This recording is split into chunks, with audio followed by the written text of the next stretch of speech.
Hello प्यारे बच्चों, कैसे हो तुम सब? होपफुली तुम सभी स्वस्थ और मस्त होंगे और इंतज़ार कर रहे होंगे हमारी आज की नई कहानी का। तो चलो बिना देर करे शुरू करते हैं आज की कहानी। झटपट अपनी आंखें बंद करो ताकि तुम इस पूरी स्टोरी को एक मूवी की तरह अपनी आंखों के सामने देख पाओ। तो ये कहानी है एक बहुत बड़े साइकोलॉजी प्रोफेसर रिचर्ड एल्बर्ट की। और ये पूरा जो वाकया मैं सुनाने जा रही हूँ ये है 1967 का। तो रिचर्ड एल्बर्ट जो थे वो एक साइकोलॉजी के प्रोफेसर थे और एक बड़ी ही रिनाउंड यूनिवर्सिटी में पढ़ाते थे।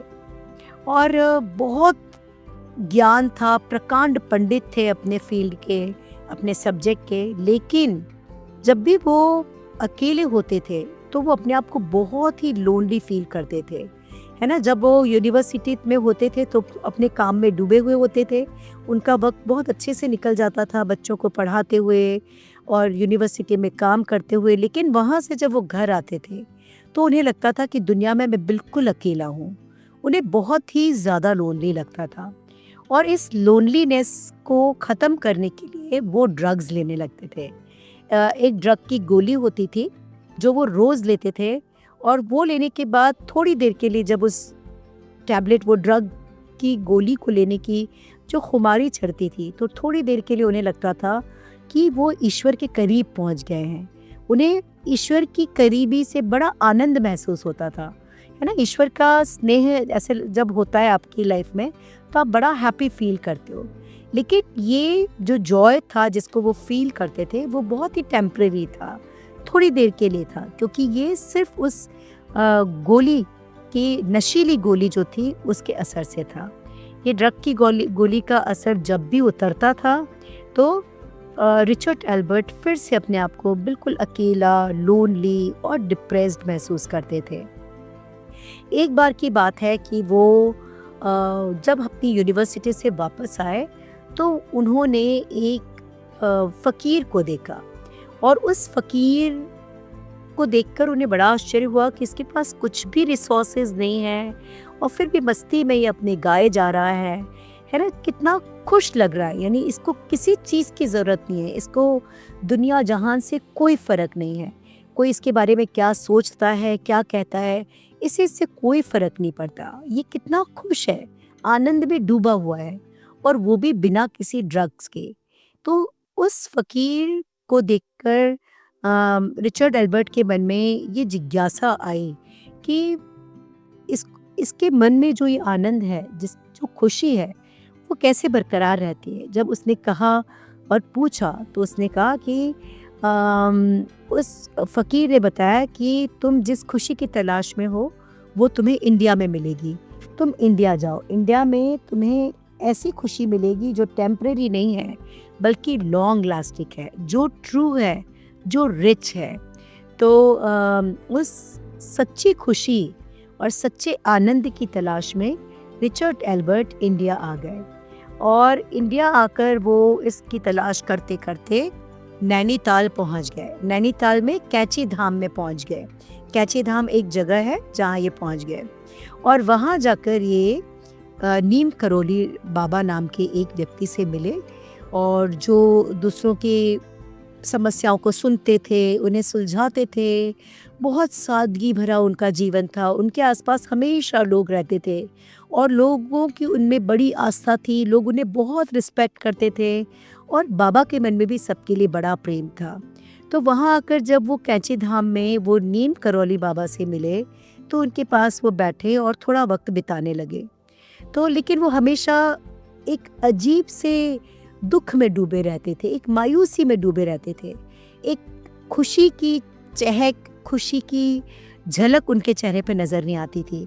तो एक दिन नीम करौली बाबा ने पूछा कि तुम अपनी खुशी के लिए कोई गोली लेते हो ना, ज़रा मुझे भी तो दिखाओ। तो सबसे पहले तो एल्बर्ट रिचर्ड को बहुत ही ज़्यादा आश्चर्य हुआ कि उन्हें कैसे पता कि मैं कोई गोली लेता हूँ, कोई ड्रग लेता हूँ आनंद को पाने के लिए।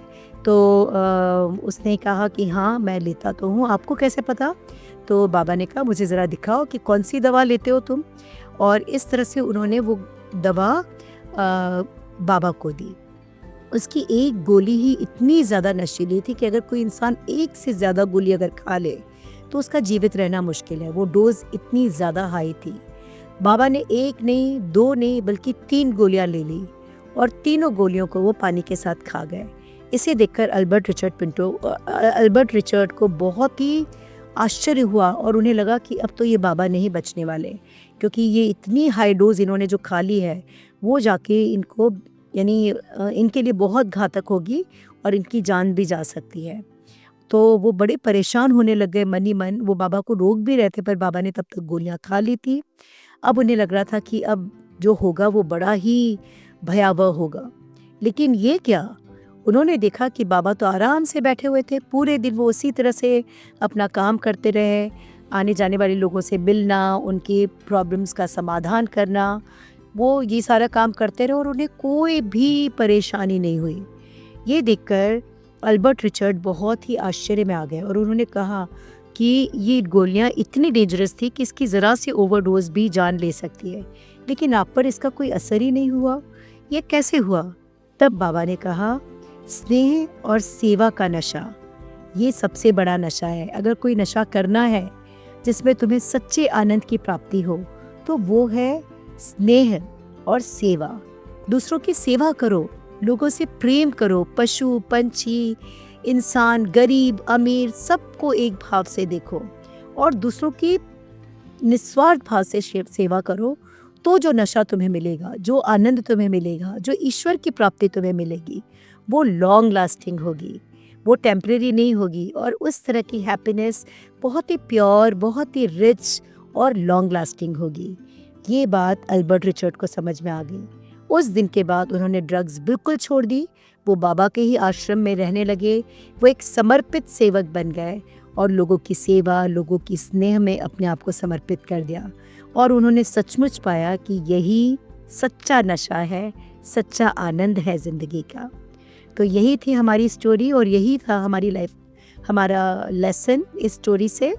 होपफुली ये स्टोरी आपको पसंद आई होगी। इस स्टोरी को अपने friends, relatives, neighbours, cousins, school friends सबके साथ शेयर करना मत भूलना। हमारे चैनल को झटपट सब्सक्राइब कर लेना। कल मिलते हैं एक नई कहानी के साथ। तब तक के लिए ढेर सारी ब्लेसिंग्स के साथ good night, take care, bye bye.